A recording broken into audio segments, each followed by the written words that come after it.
हाय दोस्तों, सर्वप्रथम आप लोग मेरे चैनल को सब्सक्राइब कर लीजिए, बेल आइकन ऑन कर लीजिए, कमेंट और लाइक करना मत भूलिए। एक बार मैं आप लोगों से फिर रिक्वेस्ट कर रहा हूं कि आप लोग मेरे चैनल को सब्सक्राइब कर लीजिए, बेल आइकन ऑन कर लीजिए, कमेंट और लाइक करना मत भूलिए। जैसा कि आप लोग को दिख रहा है कि आज का टॉपिक जो होगा हमारा वो फ्यूचर कॉन्टिन्यूअस टेंस होगा। ठीक है, तो जैसे प्रीवियस की भांति मैं आप लोगों को बता दूं कि सर्वप्रथम मैं एकदम बढ़िया से आपको इसके नियम, कायदे, कानून, फार्मूले जितने लगेंगे, ठीक है, वो सारे बता देंगे। फिर आपको इस पर हम एग्जाम्पल को प्रैक्टिस करवाएंगे। ठीक है, तो अब मैं चलता हूं, आप लोगों को बताऊंगा कि फ्यूचर कॉन्टिन्यूअस टेंस को एक नाम से और जाना जाता है, उसका नाम है प्रोग्रेसिव टेंस। ठीक है, फ्यूचर प्रोग्रेसिव टेंस। ठीक है, तो लेकिन फ्यूचर कॉन्टिन्यूअस टेंस को बताने से पहले मैं आपको एक बात क्लियर कर देता हूं कि मैं इस फ्यूचर कॉन्टिन्यूअस टेंस को 3 स्टेप में पढ़ाऊंगा। एक जो होगा मेरा सिंपल स्टेप होगा, दूसरा जो होगा वो स्टैंडर्ड स्टेप होगा, तीसरा भी जो होगा वो स्टैंडर्ड स्टेप होगा। तो अब मैं चलता हूं सिंपल स्टेप की ओर। ठीक है, तो अब मैं इसको इरेज करके आप लोग को बताता हूं। अब देखिए स्टेप 1 पे चलते हैं। कौन सा टेंस है हमारा? Future perfect, future continuous tense है। ठीक है, कौन सा है? फ्यूचर कॉन्टिन्यूअस टेंस है। अब हम देखेंगे स्टेप 1 में, जो स्टेप 1 होगा हमारा, उसमें क्या होगा, उसमें उसकी पहचान क्या होगी। ठीक है, पहचान ये होगी फ्यूचर कॉन्टिन्यूअस टेंस की, जिस वाक्य के अंत में रहा होगा, यानी आप देख रहे हो ना, ये रहा होगा,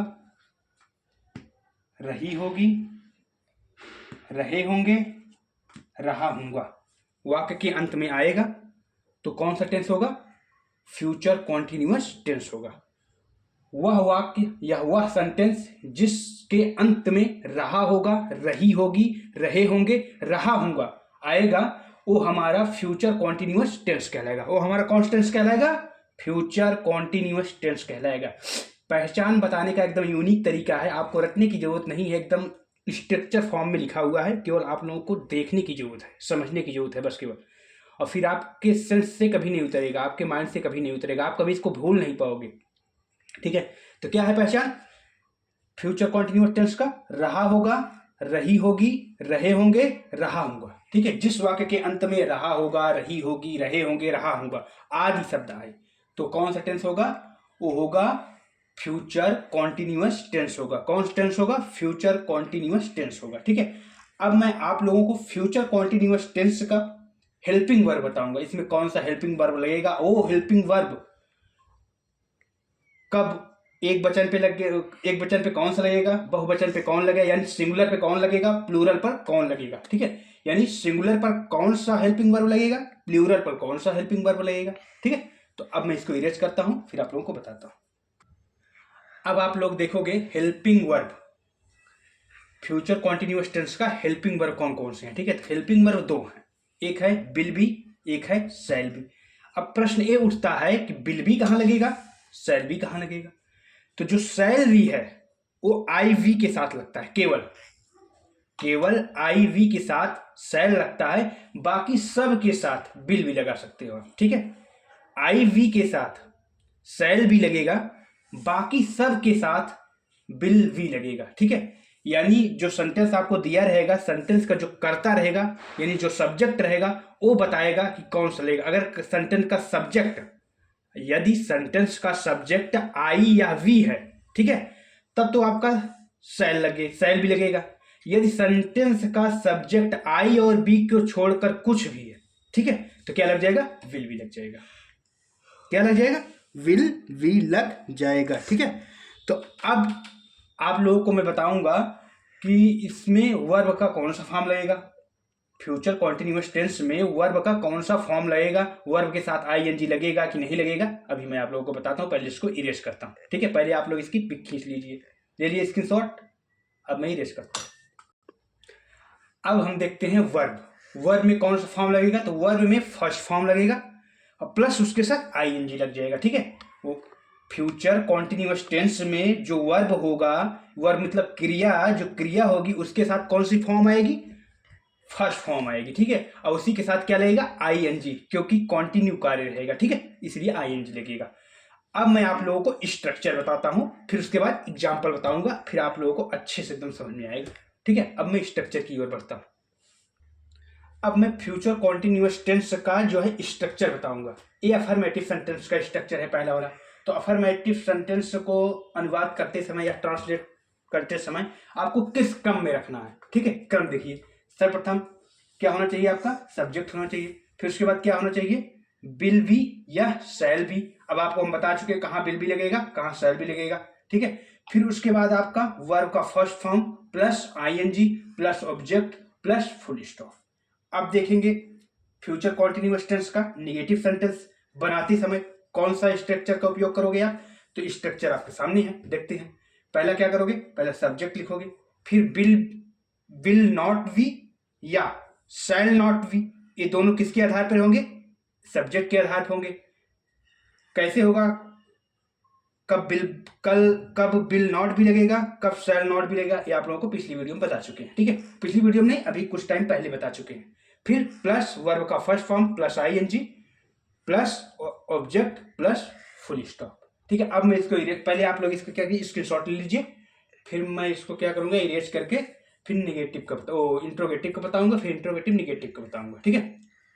ले लिए, चलो ठीक है, मैं अभी इरेज करता हूं। अब आप लोग देखिए फ्यूचर कॉन्टिन्यूअस टेंस का इंट्रोगेटिव सेंटेंस बनाते समय हम किस स्ट्रक्चर को अपने माइंड में रखेंगे, ठीक है। तो हमारा स्ट्रक्चर ये होगा, क्या होगा, पहले क्या लिखेंगे हम, पहले लिखेंगे हेल्पिंग वर्ब। हेल्पिंग वर्ब में आपका क्या आ जाएगा, विल या शैल, ठीक है, विल या shall plus subject plus V plus verb का first form plus ING plus object plus प्रश्नवाचक चिन्ह। अब हम क्या देखेंगे, अब हम बनाएंगे सेंटेंस इंट्रोगेटिव निगेटिव सेंटेंस, किसका, फ्यूचर कॉन्टिन्यूअस टेंस का। तो इसके लिए कौन सा स्ट्रक्चर है हमारे पास, इसके लिए हमारे पास स्ट्रक्चर सामने दिया हुआ है। क्या करेंगे, विल या शैल लिखेंगे प्लस ऑब्जेक्ट लिखेंगे प्लस नॉट लगाएंगे प्लस वी लिखेंगे प्लस वर्ब का फर्स्ट फॉर्म लिखेंगे प्लस आईएनजी लिखेंगे प्लस ऑब्जेक्ट लिखेंगे प्लस प्रश्नवाचक चिन्ह लगा देंगे। फिर से एक बार बता देते हैं आप लोगों को, इंट्रोगेटिव नेगेटिव सेंटेंस बनाने के लिए शैल या विल लिखेंगे सर्वप्रथम, फिर उसके बाद सब्जेक्ट लिख देंगे, फिर सब्जेक्ट मतलब कर्ता लिख देंगे, फिर उसके बाद नॉट लगा देंगे, फिर उसके बाद प्लस वी लिख देंगे, फिर उसके बाद वर्ब का फर्स्ट फॉर्म लगा देंगे, यहाँ प्लस यहाँ पर रहेगा, फिर उसके बाद वर्ब का फर्स्ट फॉर्म लगा देंगे, फिर उसके बाद प्लस आईएनजी कर देंगे, किसमें, वर्ब में प्लस आईएनजी कर देंगे, ठीक है। यहाँ पर भी वर्ब में प्लस आईएनजी हो जाएगा। फिर उसके बाद ऑब्जेक्ट लिख देंगे, फिर उसके बाद प्रश्नवाचक चिन्ह लगा देंगे, ठीक है। अब इसी तरह हमारा डब्ल्यूएच फैमिली वाला वर्ड होगा, ठीक है। डब्ल्यूएच फैमिली वाला जो सेंटेंस बनते हैं उनमें क्या होगा, डब्ल्यूएच फैमिली वाले जो वर्ड रहेंगे उनको आगे लिख देंगे यहाँ पर, फिर उसके बाद हेल्पिंग वर्ब लिख देंगे, फिर उसके बाद सब्जेक्ट लिख देंगे, फिर उसके बाद बी लिख देंगे, फिर उसके बाद वर्ब का फर्स्ट फॉर्म लिख देंगे, फिर उसके बाद आईएनजी लिख देंगे, फिर उसके बाद क्या लिख देंगे, ऑब्जेक्ट लगा देंगे, प्रश्नवाचक चिन्ह लगा देंगे। नेगेटिव जैसे बनाना हो डब्ल्यूएच फैमिली में क्या करेंगे, डब्ल्यूएच फैमिली के वर्ड यहाँ पर लिख देंगे, प्लस क्या करेंगे, विल या शैल लिखेंगे, फिर प्लस सब्जेक्ट लिखेंगे, फिर प्लस नॉट लगाएंगे, फिर प्लस वी लिखेंगे, फिर प्लस वर्ब का फर्स्ट फॉर्म लगाएंगे, फिर उसके बाद वर्ब में ही आईएनजी लगा देंगे, ठीक है, प्लस ऑब्जेक्ट लेंगे, फिर प्रश्नवाचक चिन्ह लगा देंगे, ठीक है। अब मेरा यहाँ पर स्ट्रक्चर जो है सिंपल, जो स्टेप 1 का पूरा स्ट्रक्चर जो है यहाँ पर कंप्लीट हो रहा है, ठीक है। अब मैं इसके आपको एग्जाम्पल सामने लिख के प्रैक्टिस करवा देता हूँ बढ़िया से, आप लोगों के जेहन में आ जाएगा, आप लोग कभी भूलोगे नहीं, ठीक है। लेकिन हाँ, इसके पहले आप लोग मेरे चैनल को सब्सक्राइब करते रहते मेरे चैनल को सब्सक्राइब कर लीजिए, बेल आइकन ऑन कर लीजिए, कमेंट और लाइक करना मत भूलिए। जब आप मेरे चैनल को सब्सक्राइब करेंगे ना तो मेरा उत्साह बढ़ेगा, ठीक है। फिर मैं अच्छी वीडियो आपके सामने प्रस्तुत करता रहूँगा। तो मैं अब चलता हूँ एग्जाम्पल की ओर। अब देखो एग्जाम्पल आपके सामने लिखा हुआ है, वह स्कूल जा रही होगी। तो सर्वप्रथम आपको पहचानना है टेंस कौन सा है।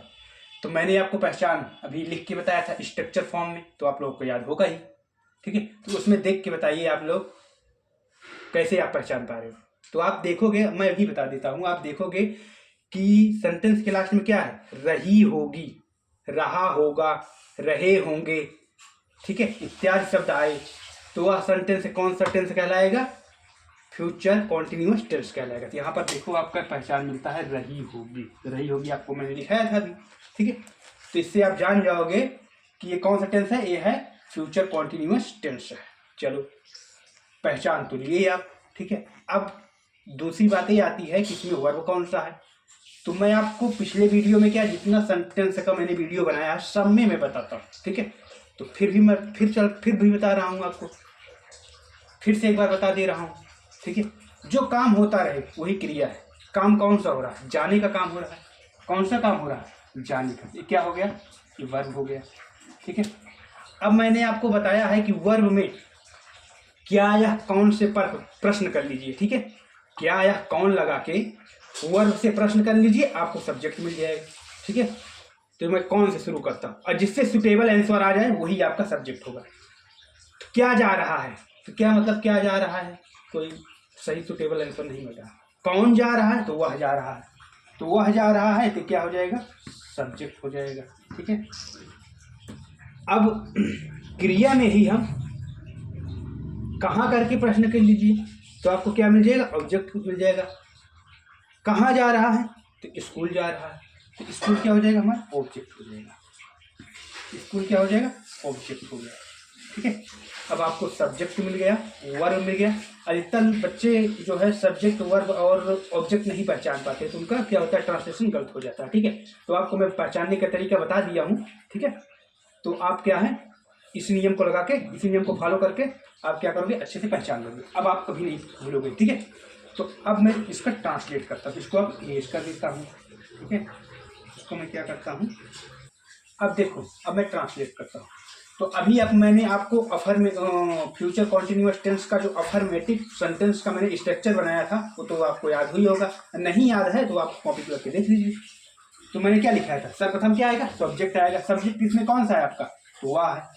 तो वह जा रही होगी, वह स्कूल जा रही होगी। क्या है? लड़की है। तो लड़की के लिए सी लगता है, यहाँ क्या लिख दिए? सी, SHE। फिर उसके बाद मैंने क्या बताया था? उसके बाद मैंने बताया हेल्पिंग वर्ब। हेल्पिंग वर्ब में कौन सा बताया था? शैल बी या विल बी। तो यहाँ पर शैल भी लगेगा या विल भी लगेगा। तो मैंने आपको बताया था कि शैल भी केवल वही लगेगा आई और वी के साथ, जब सब्जेक्ट हमारा आई हो या वी हो, ठीक है, तब उसके साथ शैल भी लगेगा।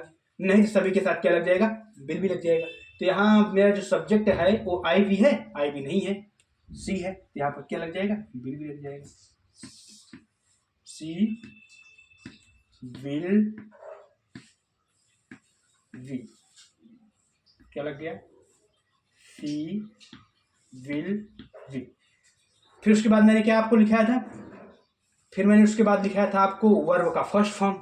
तो वर्ब क्या है? जाना, जा रही है तो जाना का गो होता है, और फर्स्ट फॉर्म के साथ आईएनजी लग जाए तो क्या हो जाएगा? गोइंग।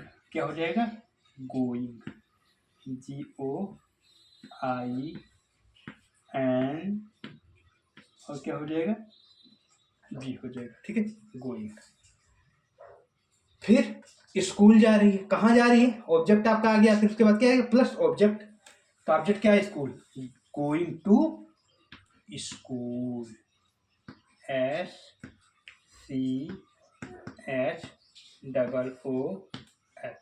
आपका यहाँ पर फुल स्टॉप, ठीक है। इसी तरह आपको निगेटिव बनाना हो तो कुछ नहीं करना, यहीं पे नॉट लगा देना है। बिल और बी के बीच में क्या लगा देंगे? नॉट। तो क्या बन जाएगा? निगेटिव बन जाएगा। वह स्कूल नहीं जा रही है, यहाँ पर नहीं लिख दो। यहाँ पे जब आप नहीं लिख दोगे तो क्या बन जाएगा? सेंटेंस आपका बना वह स्कूल नहीं जा रही है, ठीक है। तो क्या हो जाएगा translation? She will not be going to school. अब इसी को हमें क्या बनाना हो? इंट्रोगेटिव। इसको ऐसे इरेज कर दो। इरेज किए। अब यहाँ पर क्या से प्रश्न कर लो, क्या लगा दो आगे? क्या वह स्कूल जा रही होगी? तो अब क्या करो आप? इसको यहाँ से मिटा दो। इसको मिटा दिए, ठीक है, इसको मिटा दो। इसको मिटा दो। अब क्या लिखोगे आप? इस फॉर्म में मैंने स्ट्रक्चर में आपको क्या बताया था? सर्वप्रथम आपका क्या लगेगा? शैल या बिल लगेगा। बिल लगेगा कि शैल लगेगा? तो बिल लगेगा। चलो बिल लिख दिए, बिल लिख दिए। फिर उसके बाद क्या बताया था? सब्जेक्ट। सब्जेक्ट हमारा क्या है? सी। फिर उसके बाद क्या था? Plus be. तो यहाँ पर वी हो गया, ठीक है। फिर क्या हो जाएगा? Going to school. अब इसी को निगेटिव बनाना हो तो क्या हुआ? स्कूल यहाँ पर लिख दो नहीं जा रही है, इंट्रोगेटिव नेगेटिव हो जाएगा। क्या हो जाएगा? ये इंट्रोगेटिव नेगेटिव हो जाएगा। यहाँ पर जो प्रश्नवाचक चिन्ह लग जाएगा, वहाँ पर भी प्रश्नवाचक चिन्ह लग जाएगा। ठीक है, वहाँ पर भी प्रश्नवाचक चिन्ह लग जाएगा। तो क्या हुआ? स्कूल नहीं जा रही होगी। ठीक है, तो इसका क्या करोगे आप लोग? तो क्या इसका स्ट्रक्चर कैसे था? तो इसका स्ट्रक्चर पहले क्या था? विल या शायद, तो विल लग गया। फिर उसके बाद क्या? सब्जेक्ट, फिर यहीं पे बीच में नॉट लग जाएगा। ठीक, तो ये क्या बन गया आपका? ये बन गया आपका will she not be going to school. इसी तरह आपका एक WH फैमिली वाला हो जाएगा। WH फैमिली वाला कैसे होगा? इसको मिटा दो, इसको मिटा दो। वह स्कूल क्यों जा रही होगी? यहां पर क्यों लिख दो स्कूल के बाद। ठीक है, अब WH का मतलब समझो। WH क्यों कहते हैं?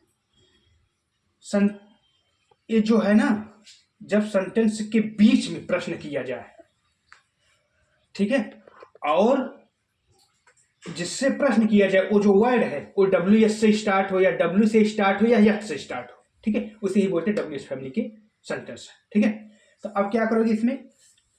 इस तरह के सेंटेंस में ट्रांसलेशन करने के लिए सर्वप्रथम क्या करोगे? इसको मैं पूरा ही स्टार्ट कर देता हूँ। ठीक है, तो इसमें क्या करोगे? इसमें सर्वप्रथम आप WH फैमिली के वर्ड लिख दो। तो वाई, WH कौन सा है?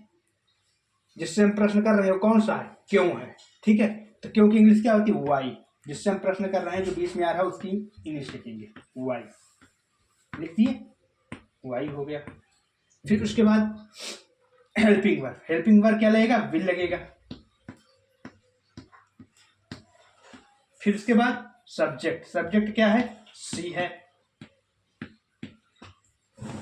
फिर उसके बाद सब्जेक्ट के बाद वी हो जाएगा। फिर उसके बाद वर्ब का फर्स्ट फॉर्म उसके साथ ING, तो गोइंग हो जाएगा।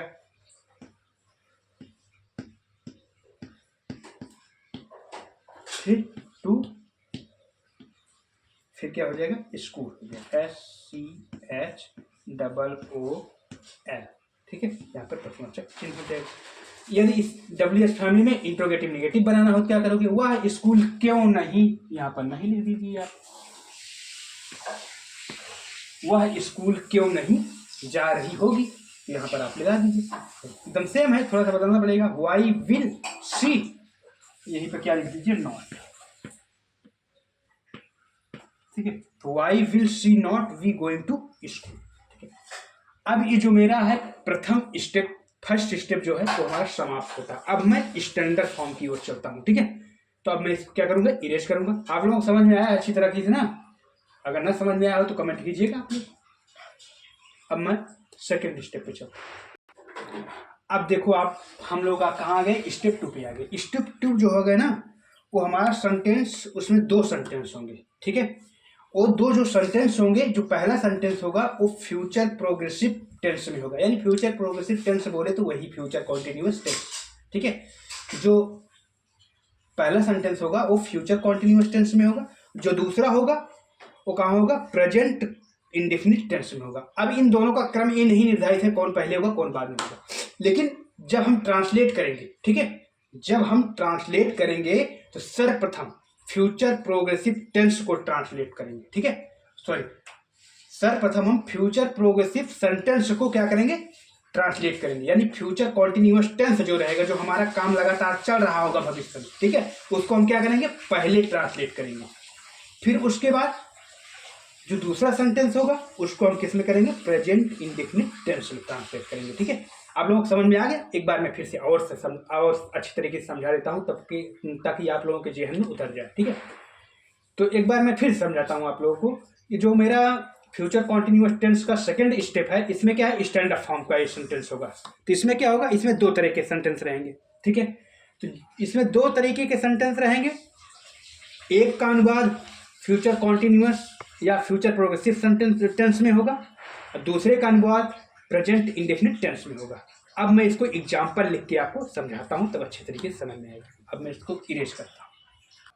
अब देखो, जो मैं स्टेप 2 बताया उसका मतलब यही होता है कि उसमें जो सेंटेंस रहेगा उसमें 2 कार्य होते रहेंगे। ठीक है, जब एक काम को दूसरा काम इंटरप्ट करे यानी बाधित करे या रुकावट डाले, एक काम में दूसरा काम जो है रुकावट डाले, ठीक है, तो उसे क्या बोलेंगे? स्टेप टू टाइप का सेंटेंस बोलेंगे। उसे कौन सा सेंटेंस बोलेंगे? उसे स्टेप टू टाइप का सेंटेंस बोलेंगे। यानी कैसा? एक तो बता दिए स्टेप वन में कैसा होता है, सिंपल बताए, ठीक है। अब स्टेप टू में कैसा होगा? इसमें दो सेंटेंस होंगे, ठीक है। जब दो सेंटेंस एक साथ होंगे तो उसमें क्या होगा? उसमें ये होगा कि जब एक काम को, उसमें दो काम होते रहेंगे वो, ठीक है, दो काम होते रहेंगे, तो एक काम क्या करेगा? दूसरे काम को बाधा करेगा, उसमें बाधा डालेगा, दूसरे काम में रुकावट करेगा, रुकावट डालेगा, ठीक है। तो ऐसे सेंटेंस को क्या बोलेंगे हम? स्टेप टू टाइप के सेंटेंस बोलेंगे, ठीक है। अब मैं इसका क्या लिखूंगा? एग्जाम्पल लिखूंगा, तब आपको बहुत अच्छे तरीके से समझ में आएगा। इसके पहले मैं आपको बता ही चुका हूं कि जो स्टेप टू के सेंटेंस हैं उसमें दो सेंटेंस होते हैं, और एक फ्यूचर कॉन्टिन्यूअस या फ्यूचर प्रोग्रेसिव टेंस में होता है, और दूसरा क्या होता है? इंडेफिनिट, प्रेजेंट इंडेफिनिट में होता है, ठीक है, या प्रेजेंट इंडेफिनिट में उसका अनुवाद करना होता है। तो अब मैं इसका क्या लिखता हूँ? एग्जाम्पल लिखता हूँ, फिर मैं इरेज करता हूँ। हो गया? चलो, अब देखिए आप लोग के सामने सेंटेंस लिखा है स्टेप टू टाइप का, ठीक है। इसमें क्या है? इसमें है जब मोहन आएगा मैं पढ़ रही होंगी। अब देखिए आप लोग, मैंने आप लोग को क्या बताया था कि दो सेंटेंस रहेंगे। एक सेंटेंस कहाँ से शुरुआत हुआ है? जो पहला सेंटेंस है जब मोहन आएगा, ये पहला सेंटेंस हो गया। दूसरा कौन सा? मैं पढ़ रही होंगी, ये दूसरा सेंटेंस हो गया। अब मैंने आपको बताया था कि जो कार्य पहले होता रहेगा उसका ट्रांसलेट पहले होगा। तो जब मोहन आएगा मैं पढ़ रही होंगी, तो पढ़ रही होंगी कार्य पहले हो रहा, तो इसका ट्रांसलेशन किसमें होगा? इसका ट्रांसलेशन होगा हमारा फ्यूचर कॉन्टिन्यूअस टेंस में होगा। किसमें होगा? फ्यूचर कॉन्टिन्यूअस टेंस में होगा। यानी जो कार्य पहले होता रहेगा, रहा है, रही होंगी, रहेगा ही, तो उसका किसमें ट्रांसलेट होगा? सर पता, फ्यूचर कॉन्टिन्यूअस टेंस में होगा। यानी जो कार्य पहले होता रहेगा उसका ट्रांसलेशन फ्यूचर कॉन्टिन्यूअस टेंस में होगा, और जो बाद में होगा उसका ट्रांसलेशन बाद में कौन सा हो रहा है? जब मोहन आएगा, इसका ट्रांसलेशन किसमें होगा? प्रेजेंट इंडेफिनिट टेंस में होगा। किसमें होगा? प्रेजेंट इंडेफिनिट टेंस में होगा। आप लोग समझ लिए? तो इसको देखो मैं इरेज कर देता हूं, तब मैं अब देखो मैंने आपको बताया था जो काम पहले होगा उसका ट्रांसलेशन पहले होगा, अब उसका ट्रांसलेशन पास्ट कॉन्टिन्यूअस टेंस में होगा। पहले काम कौन सा हो रहा है? मैं पढ़ रही होंगी, तो ये पहले काम हो रहा है, इसका ट्रांसलेशन किसमें होगा? पास्ट कॉन्टिन्यूअस टेंस में होगा। तो मैं पढ़ रही होंगी, सब्जेक्ट क्या है? मैं है, आई लिख दिया, आई। फिर उसके बाद हमें क्या चाहिए? शैल बी या विल बी। तो आई बी के साथ क्या लगता है? शैल बी या विल बी, शैल बी लगता है, ठीक है। अब चाहे तो आई बी के साथ आप विल बी का भी प्रयोग कर सकते हो, कोई गलती नहीं, लेकिन मैं यहाँ पर लिख दे रहा हूँ शैल बी, ठीक है। A double L, shall be. वैसे आज के नए जमाने में ना विल बी का भी प्रयोग हो रहा है आई बी के साथ ही, ठीक है, मॉडर्न युग में। तो आई शैल बी, ठीक है, क्या हो गया? पहले सब्जेक्ट लिखा, फिर उसके बाद मैंने क्या लिखा? Helping verb. तो आई शैल बी हो गया, ठीक है। फिर अब क्या लिखेंगे? वर्ब का फर्स्ट फॉर्म, उसके साथ आईएनजी। तो पढ़ रही है क्या है? वर्ब। तो पढ़ना क्या होता है? Read, R E A D, read हो गया। और उसके साथ क्या लग जाएगा? आईएनजी। क्या हो जाएगा? Reading, I N G, reading हो गया। फिर अब क्या हो जाएगा? अब ऑब्जेक्ट देखो इसमें दिया, ऑब्जेक्ट दिया ही नहीं, तो यहीं पे इसको समाप्त कर दो, ठीक है। फिर उसके बाद आपका क्या दूसरा सेंटेंस है? दूसरा सेंटेंस है कि जब मोहन आएगा, तो जब का क्या होता है? हुएन। जब का क्या होता है? हुएन, हुएन लिख दिया, ठीक, क्या लिख दिया? हुएन लिख दिया। फिर उसके बाद क्या लिखोगे? मोहन आएगा। अब देखो आपको दिया है आएगा, लास्ट में गा आ रहा, तो आप कंफ्यूज हो जाओगे, सोचोगे ये तो फ्यूचर है। फ्यूचर नहीं है। जब आपको ऐसी कैटेगरी मिल जाए, मतलब एक सेंटेंस आपको किस में मिले? फ्यूचर कॉन्टिन्यूअस मिल जाए, और दूसरा अगर आपको किसी फॉर्म में मिले, तो उसका ट्रांसलेशन करना किस में है? प्रेजेंट इंडेफिनिट टेंस में करना है, चाहे किसी भी फॉर्म में। लास्ट में दिखा रहा हो, ठीक है, उससे मतलब नहीं। आएगा दिखा रहा है ना, जब मोहन आएगा, ठीक है। तो इसमें किस में करोगे, प्रेजेंट इंडेफिनिट टेंस में करोगे। तो मोहन का पहले सब्जेक्ट लिखोगे, मोहन,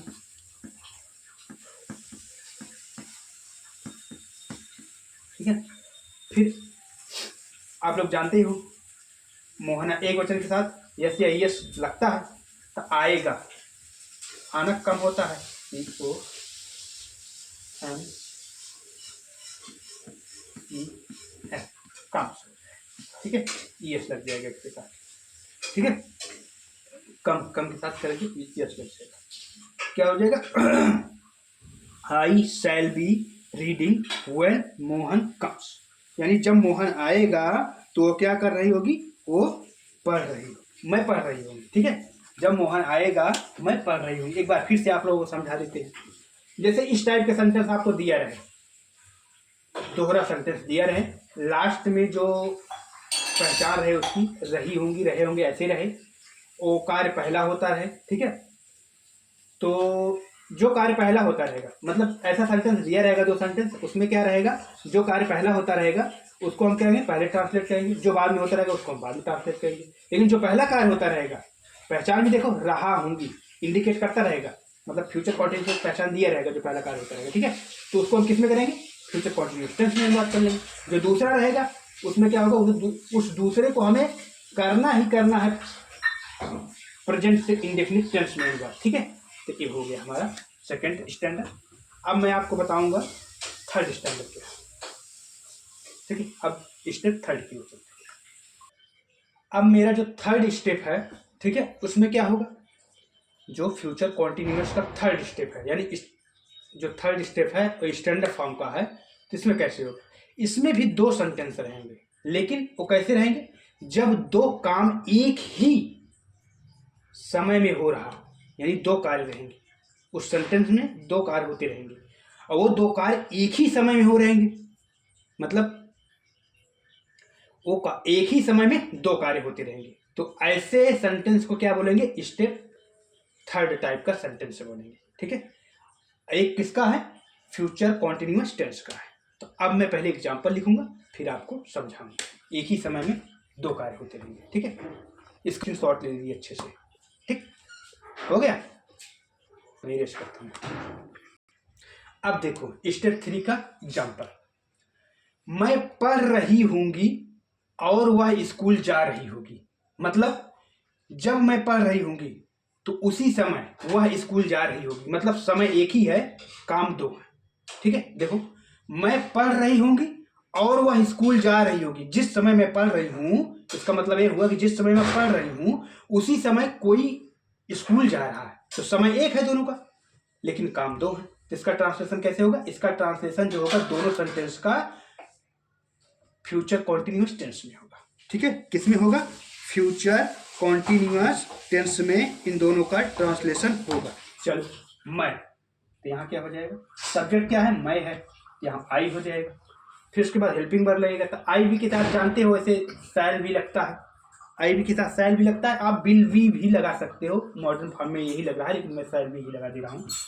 आई सैल भी, ठीक है। फिर प्लस वर्ब का फर्स्ट फॉर्म क्या है, पढ़ रही हूँ, मैं पढ़ रही हूँ तो रीड होता है, READ, इसी के साथ क्या लग जाएगा, ING, रीडिंग हो गया, ठीक है। यानी आई शैल बी रीडिंग, ठीक है। फिर क्या है, और यहां पर लिख दो एंड हो गया, वह स्कूल जा रही होगी, जब मैं पढ़ रही होंगी तो वह स्कूल जा रही होगी, तो वह मतलब लड़की सी हो जाएगा, सी विल, अब यहां पर विल लगेगा, सी विल वी, वर्ब का फर्स्ट फॉर्म जाना, गोइंग हो जाएगा, GOING, गोइंग हो गया, ठीक है। कहाँ, गोइंग टू स्कूल, SCHOOL, यही है हमारा, ठीक है।